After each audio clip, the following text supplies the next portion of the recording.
جس بندے کو اللہ یاد کرتا ہے اس کی زبان پر یہ تسبیح جاری فرما دیتا ہے۔ نبی کریم صلی اللہ علیہ وسلم نے فرمایا کہ یہ تسبیح زیادہ سے زیادہ پڑھا کرو۔ حضرت زکریا علیہ السلام کو قوم بنی اسرائیل اور پیغمبروں میں برگزیدہ بنا کر بھیجا گیا ہے۔ آپ علیہ السلام اللہ تعالیٰ کے معزز اور جلیل القدر پیغمبروں میں سے ہیں۔ ایک روایت میں آتا ہے کہ حضرت زکریا علیہ السلام حضرت داؤد علیہ السلام کی اولاد میں سے تھے، اور دوسری روایات میں ارمیہ کی اولاد میں سے تھے، اور بیان کیا جاتا ہے کہ دن گزرتے گئے ابراہیم اور یعقوب کی نسل سے کچھ نیک لوگ پیدا ہوئے جن کو آل عمران کے نام سے یاد کیا جاتا ہے۔ اور اللہ تعالیٰ سورہ آل عمران میں فرماتا ہے کہ خدا نے آدم اور نوح اور خاندان ابراہیم اور خاندان عمران کو تمام جہان کے لوگوں میں منتخب فرمایا تھا، ان میں سے بعض بعض کی اولاد تھے، اور خدا سننے اور جاننے والا ہے۔ حضرت زکریا علیہ السلام کی بیوی یحییٰ علیہ السلام کی والدہ اور مریم علیہ السلام کی والدہ حنا دونوں حقیقی بہنیں تھیں، جبکہ زکریا علیہ السلام رشتے میں مریم علیہ السلام کے خالو لگتے تھے۔ حضرت عمران علیہ السلام کی بیوی نے منت مانی کہ جو بچہ پیدا ہوگا اسے بیت المقدس کی خدمت کے لیے وقف کر دیں گی۔ حضرت مریم علیہ السلام کی پیدائش کے بعد جب انہیں بیت المقدس میں لایا گیا تو ان کی کفالت کی ذمہ داری اللہ نے حضرت زکریا علیہ السلام پر ڈالی۔ آپ علیہ السلام بنی اسرائیل میں معزز شخص مانے جاتے تھے۔ حضرت زکریا علیہ السلام کی کفالت میں مریم علیہ السلام نے انتہائی اچھی پرورش پائی، اور وہ نیک، عبادت گزار اور بہت زیادہ سچ بولنے والی تھیں۔ سورۃ آل عمران میں ارشاد ہوا تو پروردگار نے اس کو پسندیدگی کے ساتھ قبول فرمایا اور اسے اچھی طرح پرورش کیا، اور زکریا کو ان کا متکلف بنایا۔ زکریا جب کبھی عبادت گاہ میں اس مریم کے پاس جاتے تو اس کے پاس کھانا پانے کی کیفیت دیکھ کر ایک دن مریم سے پوچھنے لگے کہ مریم، یہ کھانا تمہارے پاس کہاں سے آتا ہے؟ وہ بولی، خدا کے یہاں سے آتا ہے، بے شک خدا جسے چاہتا ہے بے شمار رزق دیتا ہے۔ ناظرین، حدیث میں آتا ہے کہ آپ صلی اللہ علیہ وسلم نے فرمایا کہ مریم علیہ السلام اپنے زمانے میں سب سے افضل عورت تھیں، اور اس امت میں خدیجہ رضی اللہ تعالی عنہا سب سے افضل عورت ہیں۔ حضرت زکریا علیہ السلام نے جب حضرت مریم علیہ السلام کی فضیلت دیکھی تو ان کے دل میں بھی اولاد کی خواہش پیدا ہوئی، کیونکہ اس وقت تک آپ بے اولاد تھے، جبکہ آپ کی عمر اس وقت 100 سال سے زائد ہو چکی تھی اور آپ کی بیوی 90 سال کی تھیں۔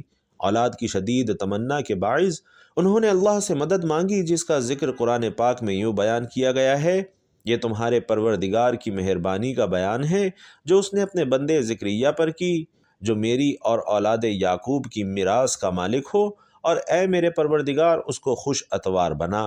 ناظرین، زکریا علیہ السلام اپنے دور میں اکیلے ہی نبی تھے۔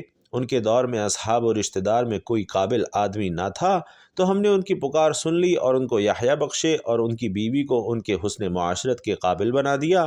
یہ لوگ لپک لپک کر نیکیاں کرتے اور ہمیں امید سے پکارتے اور ہمارے آگے عاجزی کیا کرتے تھے۔ زکریا علیہ السلام یہ سن کر خوش ہوئے اور حیران بھی، اور کہنے لگے، پروردگار، میرے ہاں کس طرح لڑکا ہوگا جس حال میں میری بیوی بانجھ ہے اور میں بڑھاپے کی انتہا کو پہنچ گیا ہوں؟ تو اللہ تعالیٰ نے جواب دیا، حکم ہوا کہ اسی طرح ہوگا۔ تمہارے پروردگار نے فرمایا ہے کہ مجھے یہ آسان ہے کہ میں پہلے تم کو بھی پیدا کر چکا ہوں اور تم کچھ چیز نہ تھے۔ زکریا علیہ السلام نے عرض کیا کہ اے میرے پروردگار، میرے لیے کوئی نشانی مقرر فرما دیجئے۔ فرمایا، نشانی یہ ہے کہ تم صحیح و سالم ہو کر 3 دن رات لوگوں سے بات نہ کر سکو گے۔ جب اللہ نے نشانی ظاہر کی، چنانچہ جب وہ وقت آیا کہ آپ علیہ السلام بول سکتے تھے مگر بول نہ پائے، اور صبح و شام اللہ کی عبادت میں مصروف رہتے، یہ نشانی تھی کہ ان کے یہاں اب بچہ پیدا ہونے والا ہے۔ پھر وہ عبادت کی حجرے سے نکل کر اپنی قوم کے پاس آئے تو ان سے اشارے سے کہا کہ صبح و شام خدا کو یاد کرتے رہو، اور اللہ تعالیٰ نے سورۃ آل عمران میں فرمایا، وہ ابھی عبادت گاہ میں کھڑے نماز ہی پڑھ رہے تھے کہ فرشتوں نے آواز دی کہ زکریا، خدا تمہیں یحییٰ کی بشارت دیتا ہے، جو خدا کے فیض یعنی عشاء کی تصدیق کریں گے اور سردار ہوں گے اور عورتوں سے رغبت نہ رکھنے والے اور خدا کے پیغمبر یعنی نیکوکاروں میں ہوں گے۔ اللہ نے انہیں یحییٰ کے روپ میں انتہائی فرما بردار، نیک، صالح، پرہیزگار اور عبادت گزار بیٹا عطا فرمایا۔ حضرت زکریا علیہ السلام اللہ کا شکر بجا لائے اور قوم بنی اسرائیل کو وعظ و نصیحت کرتے رہے۔ جب بنی اسرائیل نے حضرت زکریا علیہ السلام کو مارنے کا قصد کیا تو آپ نے ظالموں سے بچنے کے لیے ایک درخت کے کھوکھلے تنے میں جاتے ہوئے دیکھا۔ جب وہاں پہنچے تو آپ کو کہیں نہ پایا۔ اتنے میں لوگوں کے پاس شیطان آیا اور بتایا کہ جس کو آپ تلاش کر رہے ہیں وہ یہاں ہے۔ اس کے بعد آپ کو شہید کر دیا گیا۔ ناظرین، انسان کتنے ہی بلند و بالا مقام پر پہنچ جائے اور اللہ کے ساتھ اسے زیادہ قرب حاصل ہو جائے، تب بھی وہ اللہ کا ہی بندہ رہتا ہے، اور کسی بھی بلندی پر پہنچ کر وہ اللہ یا اللہ کا بیٹا نہیں ہو سکتا، اس کا شریک نہیں ہو سکتا۔ اللہ رب العزت کی ذات پاک وحدہ لا شریک ہے اور باپ بیٹے کی نسبتوں سے بھی پاک ہے، لہٰذا ہمیں اپنے آپ کو لمحے لمحے گمراہی سے بچانا چاہیے تاکہ اللہ کی پکڑ سے بچے رہیں۔ اس کے لیے ایمان کی مضبوطی حد درجہ لازم ہے، اور ایمان کے لیے لازم ہے کہ اس کے ساتھ اسلام بھی پایا جائے۔ اسی طرح حقیقی اسلام کے لیے شرط ہے کہ اس کے ساتھ ایمان بھی ہو۔ ایمان دین کی ہر اس بات کو دل سے سچا ماننے اور زبان سے اس کے اقرار کرنے اور اپنے عمل سے اس کو ظاہر کرنے کا نام ہے، جو اللہ تعالیٰ نے اپنے بندوں پر مقرر فرما دیا ہے۔ اور جس بندے کو اللہ یاد کرتا ہے تو پھر اس کی زبان پر یہ ایک تسبیح جاری کر دیتا ہے۔ ناظرین، کیا آپ نے کبھی یہ سوچا ہے کہ یہ ایک چھوٹا سا کلمہ جو آپ کی زبان پر روزانہ آ سکتا ہے اور آپ کی زندگی میں انقلاب لا سکتا ہے، وہ تسبیح جو نبی کریم صلی اللہ علیہ وسلم نے ہمیں سکھائی ہے، یہ نہ صرف ہمارے گناہوں کو مٹاتی ہے بلکہ دل کو سکون اور زندگی کو برکتوں سے بھر دیتی ہے۔ یہ تسبیح کیا ہے اور آپ اسے کیسے اپنی زندگی کا حصہ بنا سکتے ہیں؟ تو ناظرین کرام، اللہ کی محبت اور قربت ایک ایسی چیز ہے کہ جس کا کوئی اندازہ نہیں لگایا جا سکتا۔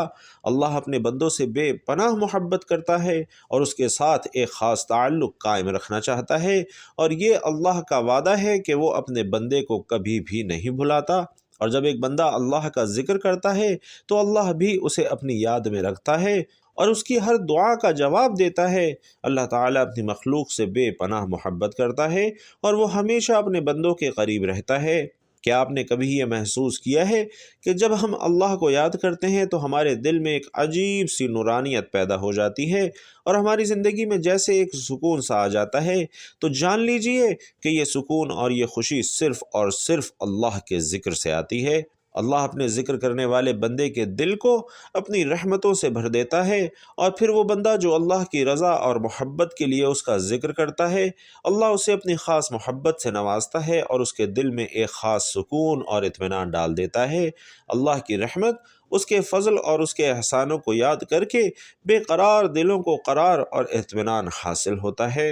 نبی کریم صلی اللہ علیہ وسلم نے ارشاد فرمایا کہ سبحان اللہ و بحمدہ سبحان اللہ العظیم پڑھنا نہایت ہی زیادہ فضیلت والا عمل ہے۔ یہ کلمات اللہ کو بے حد پسند ہیں اور یہ قیامت کے دن ہماری نجات کا ذریعہ بھی بنیں گے، جبکہ ایک دوسری حدیث میں فرمایا گیا ہے کہ یہ تسبیح پڑھنے سے گناہ اس طرح جھڑ جاتے ہیں جیسے درختوں سے پتے جھڑتے ہیں۔ تو ناظرین، سوچئے کتنا آسان سا عمل ہے لیکن اس کے کتنے بڑے بڑے انعامات ہیں۔ سبحان اللہ و بحمدہ کا مطلب ہے کہ اللہ کی پاکی بیان کرتا ہوں اور اس کی تعریف کرتا ہوں، جبکہ سبحان اللہ العظیم کا مطلب ہے کہ اللہ بڑی عظمتوں والا اور عظیم ترین ہے اور میں اس کی پاکی بیان کرتا ہوں۔ ذکر اللہ دلوں کو اطمینان دیتا ہے۔ نبی کریم صلی اللہ علیہ وسلم فرماتے ہیں کہ جو شخص پورے دن میں 100 بار یہ تسبیح پڑھتا ہے اس کے سارے گناہ معاف ہو جاتے ہیں، چاہے وہ سمندر کی جھاگ کے برابر ہی کیوں نہ ہو۔ یہ تسبیح قیامت کے دن وزن میں بہت زیادہ بھاری ہوگی، اور جیسا کہ آج کل ہم لوگ بے حد مصروف ہیں، لیکن صرف چند منٹ نکال کر یہ کلمات پڑھنا ہماری روحانیت کو مضبوط کر سکتا ہے۔ تو صبح اور شام کے اذکار میں یہ تسبیح لازمی شامل کریں تاکہ اس کی برکت سے مستفید ہو سکیں۔ ناظرین، یہ تسبیح یعنی سبحان اللہ و بحمدہ سبحان اللہ العظیم نہ صرف ہمارے گناہوں کو مٹاتی ہے بلکہ ہمارے دل کا سکون، آخرت کی کامیابی اور اللہ کی قربت کا ذریعہ بھی ہے۔ جبکہ ایک اور تسبیح ہے جو قرب الہی کے حوالے سے بے حد خاص ہے بلکہ خاص الخاص ہے۔ قرآن پاک میں حضرت یونس علیہ السلام کا واقعہ بیان کیا گیا ہے کہ جو ذکر الہی کی طاقت اور اہمیت کو واضح کرتا ہے۔ حضرت یونس علیہ السلام جب اپنی قوم کی نافرمانی اور ناکشی کے سبب مایوس ہو کر اللہ کا حکم آئے بغیر ہی شہر چھوڑ کر چلے گئے تو اللہ سبحانہ و تعالی نے ان کی آزمائش کے لیے انہیں ایک بڑی مچھلی کے پیڑ میں قید کر دیا، اور جب انہیں اپنی غلطی کا احساس ہوا تو انہوں نے اللہ کی بارگاہ میں عاجزی اور انکساری کے ساتھ یہ تسبیح لا الہ الا انت سبحانک انی کنت من الظالمین اس کا ورد کیا کہ اے اللہ تیرے سوا کوئی معبود نہیں، تو پاک ہے اور بے شک میں ہی ظالموں میں سے ہوں۔ اور ان کا یہ ذکر اللہ کو بے حد پسند آیا کہ ان کے نجات کا ذریعہ بن گیا۔ اللہ نے ان کی دعا قبول فرمائی اور مچھلی نے انہیں ساحل سمندر پر ڈال دیا اور وہ دوبارہ سے صحت یاب ہو کر اپنی قوم کی رہنمائی کے لیے چلے گئے۔ تو ناظرین، ان تسبیحات کو اپنے روزمرہ کے معمولات میں شامل کیجئے اور انشاءاللہ اس کی برکت سے، اس کے فیوز و برکات سے اپنے روزمرہ کے معاملات میں آسانی ہوتے ہوئے آپ خود دیکھیں گے۔ اللہ تبارک و تعالی سے دعا ہے کہ نیکی کی بات ہم سب کو سننے، سمجھنے اور اس پر عمل کرنے کی طاقت اور توفیق مرحمت فرمائے۔ میرا سنانا اور آپ کا سننا اپنی بارگاہ میں قبول و منظور فرمائے، آمین یا رب العالمین۔